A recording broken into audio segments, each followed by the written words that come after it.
اعوذ باللہ من الشیطان الرجیم، بسم اللہ الرحمن الرحیم، السلام علیکم ورحمۃ اللہ۔ تو یہ ہم دیکھتے ہیں کہ عہد کے اوپر ہم بات کر رہے ہیں۔ جیسے نکاح ہوتا ہے تو دولہا بولتا ہے قبول ہے، تو اللہ کہتے ہیں قرآن میں کہ یہ کہو کہ ہم نے دین اسلام قبول کیا، ایمان تو تمہارے دلوں میں داخل ہی نہیں ہوا۔ تو ہم نکاح کی آیت کو مانتے ہیں، لیکن جو طلاق کی 1 نمبر کی آیت ہے اس سے ڈینائی کرتے ہیں، اس کو فالو نہیں کرتے۔ تو اس کا ایک سلوشن ہے، وہ یہ کہ دولہا دلہن اور جو اس کے ساتھ گواہ ہیں اور جو امام ہے یا مفتی نکاح کرا رہا ہے، ان کو قرآن پہ ہاتھ رکھ کے یہ کہنا چاہیے کہ فقالوا سمعنا واطعنا غفرانک، کہو میں نے اللہ کے حکم سن لی اور مان لیے۔ تو اس سے کیا ہوگا کہ لوگ قرآن کی تعلیم پہ بھی آ جائیں گے۔ بہت طلاقیں ہو رہی ہیں، لوگ نکاح کر کے چھوڑ دیتے ہیں، منگنی کر کے چھوڑ دیتے ہیں، شادی کر کے چھوڑ دیتے ہیں۔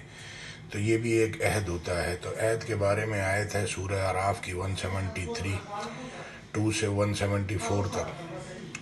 اور جب تمہارے پروردگار نے بنی آدم سے یعنی ان کی پیٹھوں سے ان کی اولاد نکالی تو ان سے خود ان کے مقابلے میں اقرار کرا لیا، یعنی ان سے پوچھا کیا میں تمہارا پروردگار نہیں ہوں؟ وہ کہنے لگے کیوں نہیں، ہم گواہ ہیں کہ تو ہمارا پروردگار ہے۔ تو یہ اقرار اس لیے کرایا تھا کہ قیامت کے دن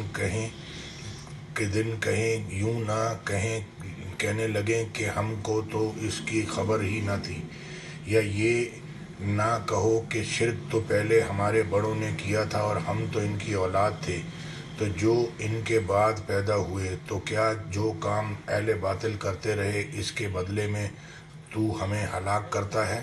اور اسی طرح ہم اپنی آیتیں کھول کر بیان کرتے ہیں تاکہ یہ رجوع کریں۔ تو اللہ نے انبیاء علیہ السلام بھیجا، وہ لوگوں کے میں جو اختلاف تھا، کورٹوں میں بھی یہ اختلاف ہے، تو وہ شریعت کی کتاب قرآن کو لاتے تھے اپنی امت کے لیے، پھر وہ اس سے فیصلہ کرتے تھے۔ تو کورٹوں میں بھی یہ پریکٹس ڈالنی چاہیے کہ جج بھی یہ کرے اور دونوں لائر بھی یہ کہیں کہ فقالوا سمعنا واطعنا، قرآن پہ ہاتھ رکھے کہ میں نے اللہ کے سارے حکم سن لیے اور مان لیے اور سمجھ لیے۔ ساری آیتوں پہ بسم اللہ الرحمن الرحیم ہے، سورہ توبہ پہ نہیں ہے، اس میں مشرکوں کا منافقوں کا ذکر ہے۔ منافق کی پہچان ہے کہ منہ کھولے گا، جھوٹ بولے گا، وعدہ کرے گا، وعدہ خلافی کرے گا۔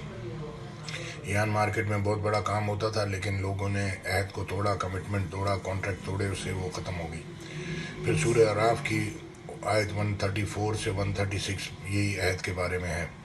اور جب ان پر عذاب واقع ہوتا تو کہتے کہ موسیٰ ہمارے لیے اپنے پروردگار سے دعا کرو، جیسا اس نے تم سے عہد کر رکھا ہے کہ اگر تم ہم سے عذاب کو ٹال دو گے تو ہم تم پر ایمان بھی لے آئیں گے اور بنی اسرائیل کو بھی تمہارے ساتھ جانے کی اجازت دیں گے۔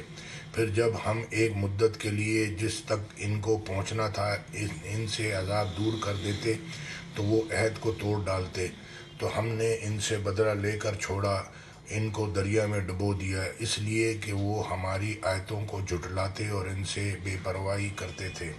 اللہ اکبر۔ اللہ کی آیتوں کو جھٹلانا اور اس کی لاپرواہی کرنا، اس کو نہیں سننا، نہیں سمجھنا، نہیں اس پہ عمل کرنا، یہ بہت بڑا گناہ ہے۔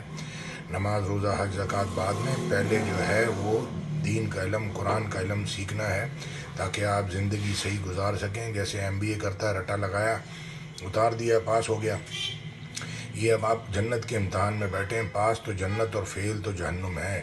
یہ سارے اعمال جو ہیں وہ قرآن کو یاد کر کے، اس کو ترجمے کے ساتھ سمجھ کے پھر کریں تاکہ آپ جنت میں جا سکیں، نہیں تو آپ اللہ کی نافرمانی کر کے دوزخ کے راستے پہ چل رہے ہیں۔ جزاک اللہ خیر۔ آیتیں میں ساتھ میں اٹیچ کر دوں گا۔